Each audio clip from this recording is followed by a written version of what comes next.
കുഞ്ഞൊട്ടകം ആദ്യമായിട്ടാണ് മണൽപ്പരപ്പിലേക്ക് ഭാരവുമായി ഇറങ്ങുന്നത്. ഈ മണലാരണ്യത്തിൻ്റെ അനന്തത കണ്ട് വിസ്മയിച്ച് ഭയന്ന് കുഞ്ഞൊട്ടകം ഒരു നിമിഷം ചിന്തിച്ചുപോയി, തനിക്ക് എത്ര നേരം മുമ്പോട്ട് നടക്കാൻ കഴിയും. കൂടെ ഉണ്ടായിരുന്ന അമ്മയോട് പറഞ്ഞു, തനിക്ക് ആകെ തലകറങ്ങുന്നു, ഒരു ചുവട് പോലും മുമ്പോട്ട് വെക്കാൻ കഴിയുമെന്ന് തോന്നുന്നില്ല. അമ്മ പറഞ്ഞു, നീ ഇനി മുമ്പോട്ട് നോക്കണ്ട, ഭാരവും വലിച്ച് ഞാൻ മുമ്പോട്ട് പോകുമ്പോൾ എൻ്റെ ഓരോ ചുവടുകളും മുമ്പോട്ട് വെക്കുന്നത് നോക്കി നീ ഓരോ ചുവടായി മുമ്പോട്ട് വെക്കുക. എപ്പോൾ നിനക്ക് തളരുന്നു എന്ന് തോന്നുന്നോ അവിടെ നിനക്ക് യാത്ര അവസാനിപ്പിക്കാം. പിന്നെ കുഞ്ഞൊട്ടകം മുമ്പോട്ട് നോക്കിയില്ല, അമ്മയുടെ കാലുകൾ മാത്രം നോക്കി ഓരോ ചുവടും മുമ്പോട്ട് വയ്ക്കാൻ തുടങ്ങി. അങ്ങനെ നടന്ന് കുറേ ദൂരം അവൻ സഞ്ചരിച്ചു. പിന്നെ ഒരു മരുപ്പച്ചയിലെത്തി. അവൻ തിരിഞ്ഞു നോക്കിയപ്പോൾ ശാന്തമായ ആ മണൽക്കാട്ടിൽ തൻ്റെ പാദങ്ങൾ വളരെ ദൂരം പിന്നിലേക്ക് പതിഞ്ഞു കിടക്കുന്നത് ആ കുഞ്ഞൊട്ടകം കണ്ടു. എല്ലാ നീണ്ട യാത്രകളും ആരംഭിക്കുന്നത് ആദ്യത്തെ ഒരു ചുവടിൽ നിന്ന് തന്നെയാണ്. ഞായർപ്പള്ളിക്കൂടവും ഇപ്പോൾ 300 ആഴ്ചകൾ പിന്നിടുകയാണ്. ഒത്തിരി പേരുടെ സ്നേഹവും സഹകരണവും എല്ലാം ഇതിൻ്റെ പിന്നിലുണ്ട്. ത്യാഗമുണ്ട്. എല്ലാവരെയും നന്ദിയോടെ സ്മരിച്ചുകൊണ്ട് 300ാം എപ്പിസോഡിലേക്ക് എല്ലാവർക്കും സ്വാഗതം. എവിടെ നന്മയുണ്ടോ അവിടെ വെളിച്ചമുണ്ട്, എവിടെ വിശുദ്ധിയുണ്ടോ അവിടെ പ്രകാശമുണ്ട്, എവിടെ അശുദ്ധിയുണ്ടോ അവിടെ ഇരുട്ടുണ്ട്, എവിടെ തിന്മയുണ്ടോ അവിടെ അന്ധകാരം നിറഞ്ഞിരിക്കും. 1962 മെയ് 17 നിരണത്ത് കൂടിയ മലങ്കര അസോസിയേഷൻ യോഗത്തിൽ വെച്ച് കണ്ടനാടിന്റെ ഔഗേന്മാർ തീമോത്തിയോസ് മെത്രാപ്പോലിത്തായെ തന്റെ പിൻഗാമിയായി തിരഞ്ഞെടുത്തു.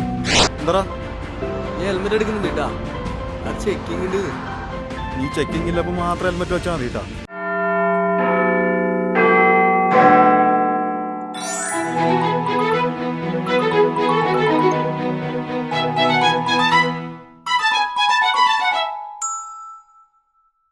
ക്രൈസ്തവ സഭയിലെ ആദ്യത്തെ രക്തസാക്ഷിയാണ് വിശുദ്ധ സ്തേഫാനോസ് അഥവാ സ്തേഫാനോസ് സഹദ. അപ്പോസ്തലന്മാർ തെരഞ്ഞെടുത്ത് കൈവപ്പ് കൊടുത്ത് ശുശ്രൂഷകരാക്കിയ 7 പേരിൽ ഒരാളാണ്. ദൈവദൂഷണം ആരോപിച്ച് യെരുശലേമിലെ ന്യായാധിപന്മാർ കല്ലെറിഞ്ഞു കൊല്ലാൻ തീരുമാനിക്കുകയായിരുന്നു അദ്ദേഹത്തെ. കല്ലെറിഞ്ഞു കൊല്ലാൻ അനേകർ കൂടിവരും. അദ്ദേഹത്തിൻ്റെ മുഖം ദൈവദൂതനെ പോലെ പ്രകാശിക്കുകയും മുകളിൽ സ്വർഗത്തിലേക്ക് നോക്കിയ സ്തേഫാനോസ് സഹദ സ്വർഗം തുറന്നിരിക്കുന്നതും മനുഷ്യപുത്രൻ ദൈവത്തിൻ്റെ വലത്തുഭാഗത്ത് നിൽക്കുന്നതും കണ്ടു എന്നാണ് പറയപ്പെടുന്നത്. അദ്ദേഹം തൻ്റെ ആത്മാവിനെ സ്വീകരിക്കണമേ എന്ന പ്രാർത്ഥനയോടൊപ്പം തന്നെ കല്ലെറിഞ്ഞവരോട് ആ കുറവ് ഓർക്കരുത് എന്ന് പ്രാർത്ഥിച്ച് വിശുദ്ധമായ ആ രക്തസാക്ഷി മരണം സ്വീകരിക്കുകയായിരുന്നു. ഇന്ത്യയിലേക്ക് വിശുദ്ധ സ്തേഫാനോസിൻ്റെ തിരുശേഷിപ്പ് കൊണ്ടുവന്നത് കേരളത്തിലേക്കാണ്. 1677 കൊടശനാടുള്ള സെൻറ്റ് സ്റ്റീഫൻസ് കത്തീഡ്രലിൽ ആണ് അത് സൂക്ഷിക്കുന്നത്. ഇന്ത്യയിലെ ആദ്യത്തെ സെയിൻറ്റ് സ്റ്റീഫൻസ് ദേവാലയവും ഈ കൊടശനാട്ടെ ദേവാലയമാണ്. അഭിനന്ദ ഡോക്ടർ ഗബ്രിയേൽ മാർ ഗ്രിഗോറിയോസ് മെത്രാപ്പോലിത്തയുടെ സന്ദേശത്തിൽ ഇന്ന് വിശുദ്ധ സ്തേഫാനോസ്.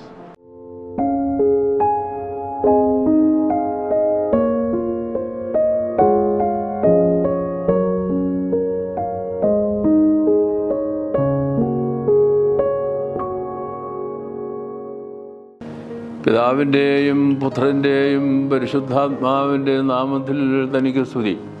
ഞായർപ്പള്ളിക്കൂടത്തിലെ എൻ്റെ കുഞ്ഞു കൂട്ടുകാർക്ക് ക്രിസ്തുയേശുവിൽ സ്നേഹവന്ദനം. പ്രിയപ്പെട്ട മക്കളെ, ഞായർപ്പള്ളിക്കൂടം എന്ന പ്രഭാഷണ പരമ്പര ആരംഭിച്ചിട്ട് ഇത് 300ാം എപ്പിസോഡാണ്. 300ാം എപ്പിസോഡ്. ദൈവനാമത്തിന് സ്തോത്രം ചെയ്യാം.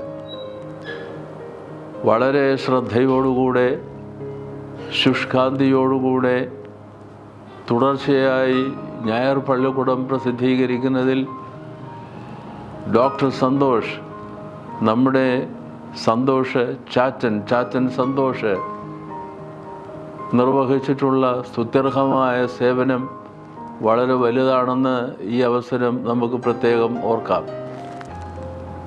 ദൈവത്തോട് നമുക്ക് നന്ദി പറയാം. ഈ പ്രഭാഷണ പരമ്പര, ഈ പഠന പരമ്പര തുടർച്ചയായി കേട്ടുകൊണ്ടിരിക്കുന്ന അനേകം വ്യക്തികളുണ്ട്, ആളുകളുണ്ട്, പ്രത്യേകിച്ചും കുഞ്ഞുമക്കളുണ്ട്. അവരെല്ലാം ദൈവം അനുഗ്രഹിക്കട്ടെ എന്ന് പ്രാർത്ഥിക്കുന്നു. 300ാം എപ്പിസോഡ് ഈ അവസരം പ്രസിദ്ധീകരിക്കുന്നതിൽ വളരെയധികം സന്തോഷമുണ്ട് എന്ന് ഒരിക്കൽ കൂടെ അറിയിക്കട്ടെ. ദൈവനാമത്തിന് സ്തോത്രം. പ്രിയമുള്ളവരെ, ഇന്ന് നമ്മൾ പഠിക്കുവാൻ ആഗ്രഹിക്കുന്നത് പരിശുദ്ധനായ മാർ സ്തേഫാനോസ് സഹദായെ സംബന്ധിച്ചാണ്. അദ്ദേഹം ഷമ്മാശന്മാരിൽ പ്രധാനിയായിരുന്നു, സഹദേമാരിൽ മുമ്പനായിരുന്നു. അദ്ദേഹം മഹത്വമുള്ളവനായിരുന്നു എന്ന് പ്രത്യേകം രേഖപ്പെടുത്തുന്നുണ്ട്. അദ്ദേഹം സഹദേമാരിൽ പ്രധാനിയായിരുന്നു, മുമ്പനായിരുന്നു എന്ന് പറയുമ്പോൾ സഭയുടെ ചരിത്രത്തിൽ ആദ്യമായി ഒരു രക്തസാക്ഷി മരണം സ്വീകരിച്ച ഒരു പുണ്യവാനായിരുന്നു സ്തേഫാനോസ് സഹദ. എന്തിനു വേണ്ടി? ആർക്കു വേണ്ടി? യേശു ക്രിസ്തുവിന് വേണ്ടി, ദൈവനാമ മഹത്വത്തിനായി. അങ്ങനെ സഭയുടെ ചരിത്രത്തിലെ ആദ്യ സഹദയാണ്. തീർച്ചയായിട്ടും യൂഹാനോൻ മാബ്ദാന രക്തസാക്ഷിത്വം പ്രാപിച്ച ആളായിരുന്നു എന്ന് നമുക്കറിയാം. എന്നാൽ സഭ ആരംഭിച്ച ശേഷം, അതായത് പെന്തിക്കോസ്തി പെരുന്നാളിന് ശേഷം ആദ്യത്തെ സഹദ പെന്തിക്കോസ്തി പെരുന്നാളിലാണല്ലോ സഭയുടെ യഥാർത്ഥമായ ആവിർഭാവം. അതിനുശേഷം യേശു ക്രിസ്തുവിന് വേണ്ടി ദൈവനാമ മഹത്വത്തിനായി മറ്റുള്ളവരാൽ പീഡയേറ്റ്, കല്ലേറ് ഏറ്റ് മരണം സ്വീകരിച്ച, സാക്ഷ്യമരണം പ്രാപിച്ച, മാർട്ടിർഡം പ്രാപിച്ച സഹദ ആയിരുന്നു പരിശുദ്ധനായ സ്തേഫാനോസ് സഹദ. അദ്ദേഹം ഷമ്മാശന്മാരിൽ മുമ്പനായിരുന്നു, ആദ്യ പേരുകാരനായിരുന്നു. അതേപോലെ തന്നെ നമുക്ക് അറിയാവുന്നതുപോലെ അദ്ദേഹം തേജസ്വിയായിരുന്നു, മഹത്വമുള്ളവൻ എന്ന് മലയാളത്തിൽ വിവർത്തനം ചെയ്തിരിക്കുന്നത് നമ്മളുടെ തുബ്ദേനിൽ, 4-ാം തുബ്ദേനിൽ മഹത്വമുള്ളവനായ മാർ സ്തേഫാനോസ് എന്ന് പറഞ്ഞിരിക്കുന്നത് യഥാർത്ഥത്തിൽ തേജസ്വിയായ സ്തേഫാനോസ് എന്ന് പറയേണ്ടതാണ്. ഈ അവസരം ഈ 3 കാര്യങ്ങൾ നമുക്ക് അടിവരയിടാം. ആരായിരുന്നു സ്തേഫാനോസ്? സ്തേഫാനോസ് സഹദാമാരിൽ മുമ്പനായിരുന്നു, രക്തസാക്ഷി മരണം പ്രാപിച്ചായിരുന്നു. സഹദ എന്ന വാക്കിൻ്റെ അർത്ഥം സാക്ഷി എന്നാണ്. യഥാർത്ഥത്തിൽ സാക്ഷ്യ ജീവിതമുള്ള ഒരാളായിരുന്നു സ്തേഫാനോസ് സഹദ എന്ന് പ്രത്യേകമായി അപ്പോസ്തല പ്രവൃത്തികൾ 6-ാം അധ്യായത്തിൽ 3-ാം വാക്യത്തിൽ പ്രത്യേകമായി എടുത്തു പറയുന്നുണ്ട്.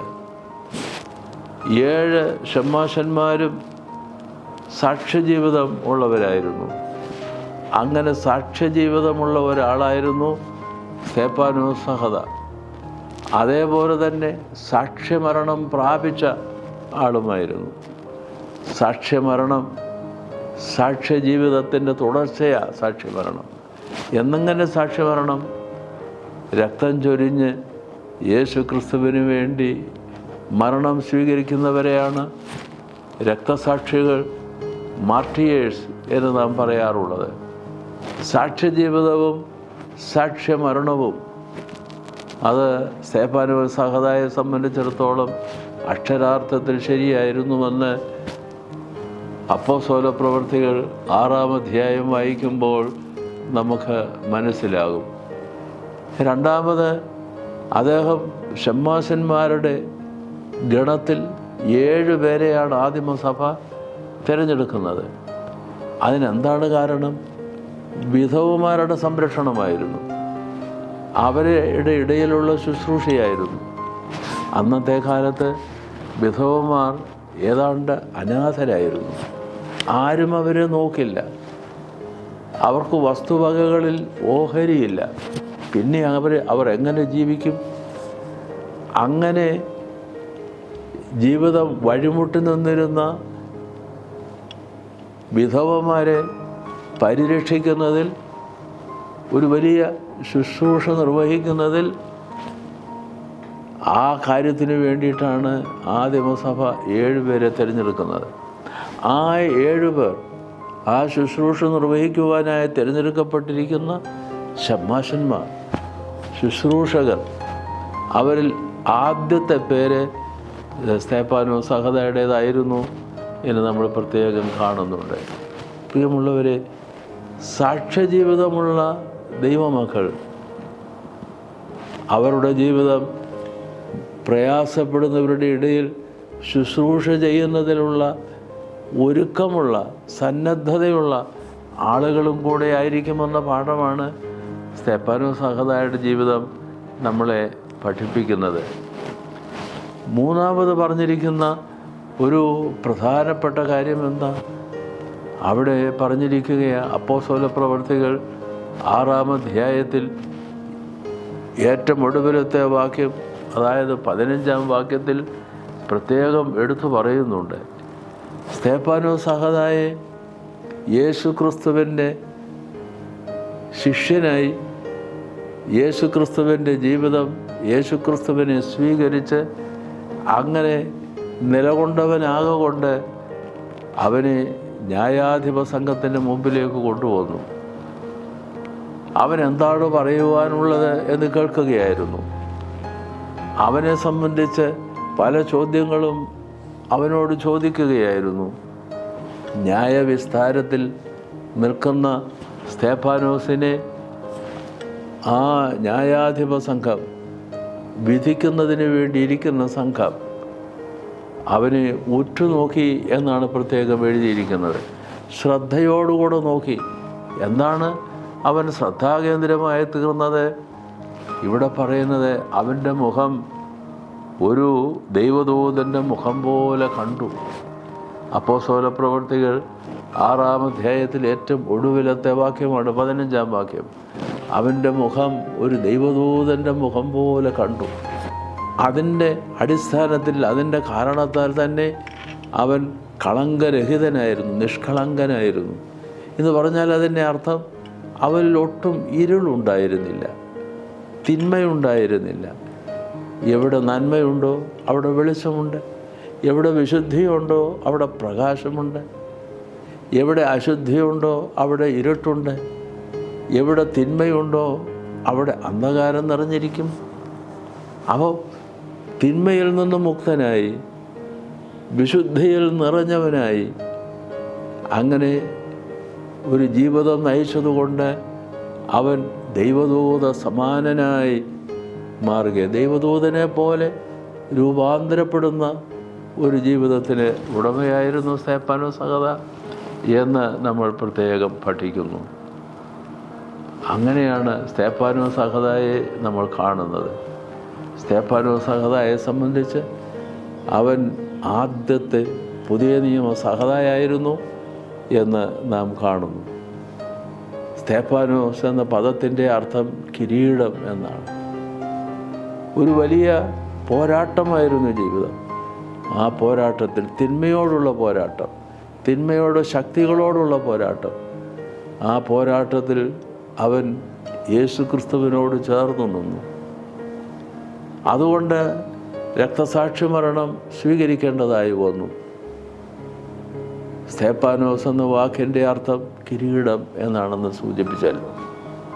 ഈ പോരാട്ട മരണം സ്വീകരിച്ച സ്തേഫാനോസിന് ദൈവം സഹതാമാർക്ക് നൽകുന്ന, പോരാട്ടക്കാർക്ക് നൽകുന്ന വിജയ കിരീടം അവനെ ധരിപ്പിച്ചു. സ്തേഫാനോസ് എന്ന പേരും സ്തേഫാനോസ് നയിച്ച ജീവിതവും അതിൻ്റെ ഫലമായി അവൻ രക്തസാക്ഷിയായി തീർന്നതുകൊണ്ട് അവന് ദൈവം വിജയത്തിൻ്റെ കിരീടം നൽകിയതും ഇതെല്ലാം ഒന്നിച്ചിണങ്ങി വരുന്ന ഒരാളത്വമായിരുന്നു സ്തേഫാനോസ് സഹതായുടെ. കുഞ്ഞുങ്ങളെ, സ്തേഫാനോസ് നമുക്ക് മാതൃകയായി നമ്മുടെ മുമ്പിൽ നിൽക്കുകയാണ്. നമ്മുടെ ഞായർ പള്ളിക്കൂടം ആരംഭിച്ചിട്ട് 300-ാം എപ്പിസോഡ്, 300-ാം ഞായറാഴ്ചയാകുമ്പോൾ സ്തേഫാനോസ് സഹത ഒരു മാതൃകാ പുരുഷനായി ദൈവപുരുഷനായി ശോഭിതനായി നമ്മളുടെ മുമ്പിൽ വന്ന് നിൽക്കുകയാണ്. സ്തേഫാനോസ് സഹോദരയുടെ മധ്യസ്ഥത കാവലും കോട്ടയുമായിരിക്കട്ടെ. കുഞ്ഞുങ്ങളെ, ദൈവം തമ്പുരാൻ നിങ്ങളേവരെയും അനുഗ്രഹിക്കുമാറാകട്ടെ.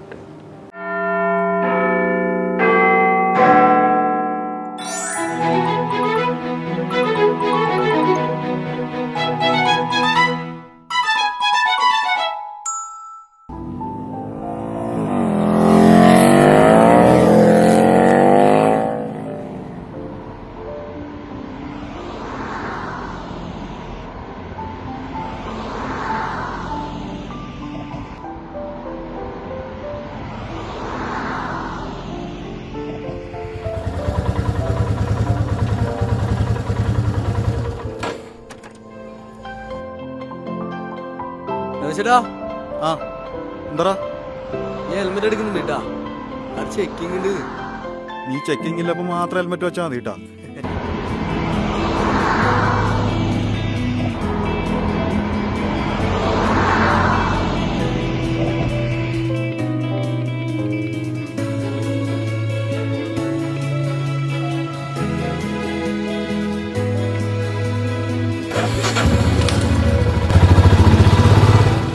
റോഡ് സുരക്ഷാ മാസാചരണത്തിന്റെ ഭാഗമായി നമ്മുടെ ജില്ലയുടെ വിവിധ ഭാഗങ്ങളിൽ നടത്തിയ ചെക്കിങ്ങിൽ കൃത്യമായി നിയമം പാലിച്ചവർക്കും അതുപോലെ വിവിധ മത്സരങ്ങളിൽ വിജയിച്ചവർക്കുമുള്ള സമ്മാനദാന ചടങ്ങാണ് ഇവിടെ നടക്കാൻ പോകുന്നത്. എടാ, എനിക്ക് ഗിഫ്റ്റ് ഒരു ആർട്ടിയോന്റെ റോഡ് നിയമം പാലിച്ചേനി. എന്ത് നിയമം?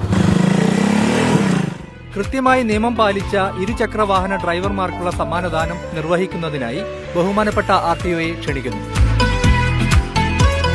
ഫാത്തിമത്ത് മാണിക്കോത്ത്, ദേവിക നീലേശ്വരം,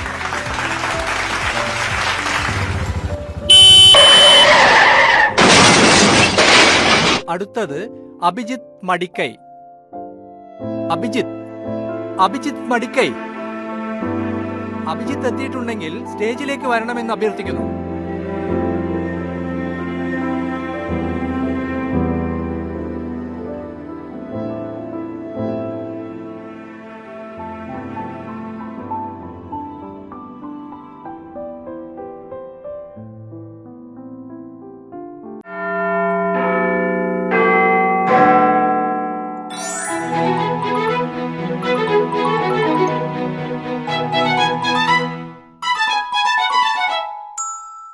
പരിശുദ്ധ ബസേലിയോസ് ഗീവർഗീസ് തിതിയൻ വലിയ നിയോഗങ്ങളുടെ പിതാവായിരുന്നു. മലങ്കരയുടെ പ്രഖ്യാപിത പരിശുദ്ധന്മാരായ പരുമലമാർ ഗ്രിഗോറിയോസ്, വട്ടശ്ശേരിൽ മാർ ദീവന്യാസ്യൂസ് ഇവരുടെ ശിഷ്യനായിരിക്കുക.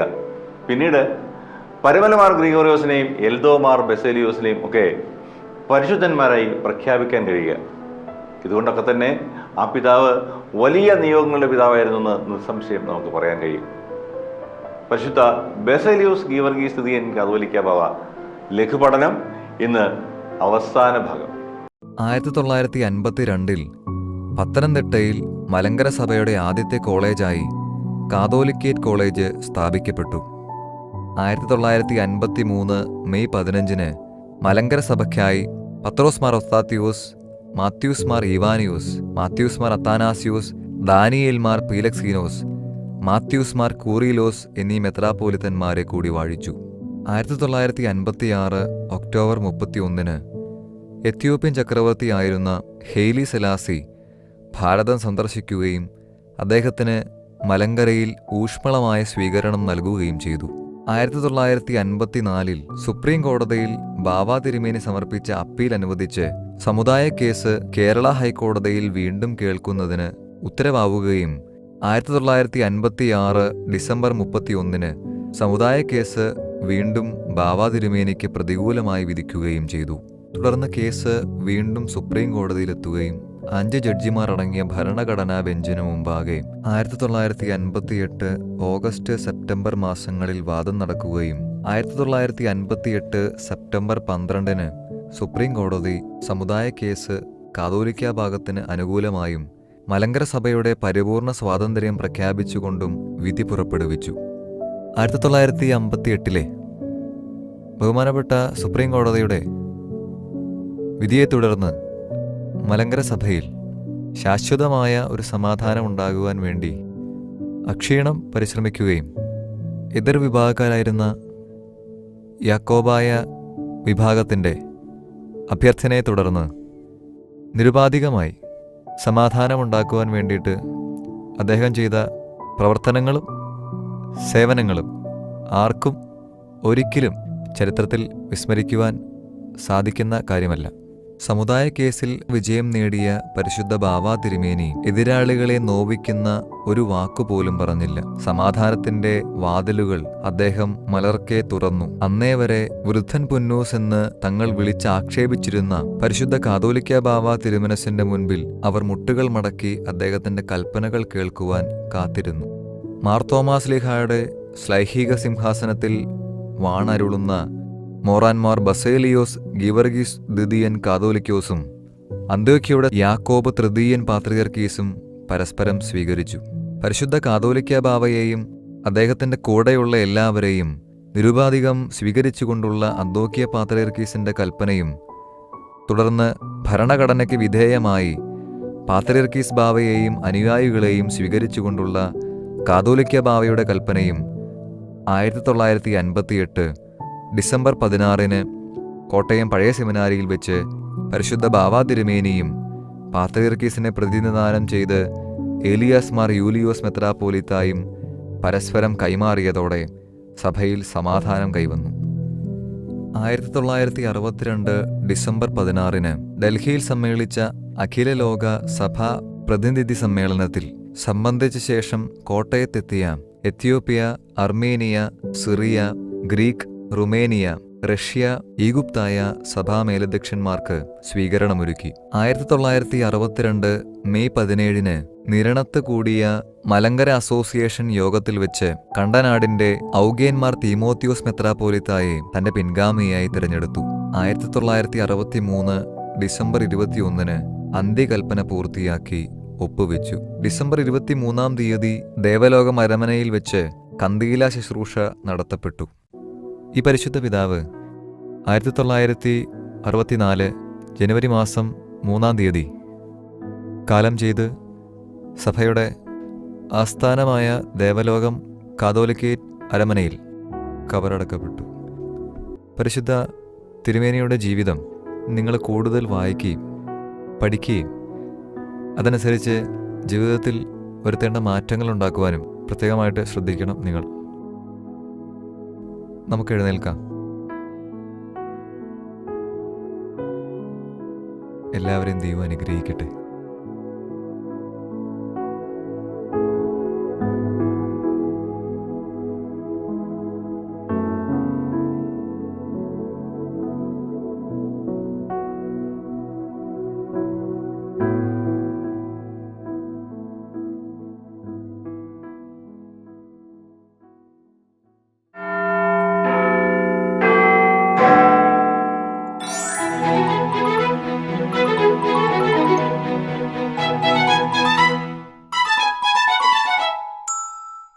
Question time. ക്വസ്റ്റ്യൻ ടൈമിൽ ഇന്ന് ആദ്യം കഴിഞ്ഞ ആഴ്ച ചോദ്യം, അതിന്റെ ഉത്തരം. നോഹ പെട്ടകത്തിലായിരിക്കുമ്പോൾ മഴ പെയ്തത് എത്ര ദിവസം? 150 ദിവസം. പ്രിയമുള്ള കൂട്ടുകാരെ, എല്ലാ കൂട്ടുകാരുടെയും ഉത്തരം ശരിയാണെന്ന് അറിയാം. എന്നാൽ ഈ ആഴ്ചത്തെ ചോദ്യം എന്താണെന്ന് നോക്കണ്ടേ? സ്തേഫാനോസ് എന്ന വാക്കിന്റെ അർത്ഥം എന്താണ്? പ്രിയമുള്ള കൂട്ടുകാരെ, എല്ലാ കൂട്ടുകാരും ഇന്ന് തന്നെ നിങ്ങളുടെ ടീം ലീഡേഴ്സിന് ഉത്തരം അയക്കാൻ മറക്കാതിരിക്കുക. ഞായർപ്പള്ളിക്കൂടത്തിന്റെ ഇന്നത്തെ സമയം അവസാനിക്കുകയാണ്. എല്ലാവരുടെയും അഭിപ്രായങ്ങൾ കമന്റ് ബോക്സിൽ രേഖപ്പെടുത്തുക. തിരുവനന്തപുരത്ത് വിളിക്കുന്നവർ 2713-100 എന്ന ഫോൺ നമ്പർ ഓർത്ത് വയ്ക്കുക. ഞായർപ്പള്ളിക്കൂടം എല്ലാ ഞായറാഴ്ചയും ഇന്ത്യൻ സമയം രാവിലെ 7 മണിക്ക് ലൈവാണ്. പിന്നീട് 11:30 OSSI ബോധനം ചാനലിലും OSSIബോധനം.org എന്ന വെബ്സൈറ്റിലും ലഭ്യമാണ്. വൈകിട്ട് 7 മണിക്ക് ഗ്രിഗോറിയൻ ടിവിയിലും ലഭ്യമാണ്. വിവിധ ഫേസ്ബുക്ക് പേജുകളിലും ലഭ്യമാണ്. മുടങ്ങാതെ കാണണം, ഷെയർ ചെയ്യണം, സബ്സ്ക്രൈബ് ചെയ്യണം. അടുത്ത ആഴ്ച കാണാൻ ആഗ്രഹിച്ചുകൊണ്ട് ചാച്ചൻ സന്തോഷ് ബൈ പറയുന്നു. എല്ലാ കൂട്ടുകാരെയും ദൈവം അനുഗ്രഹിക്കും.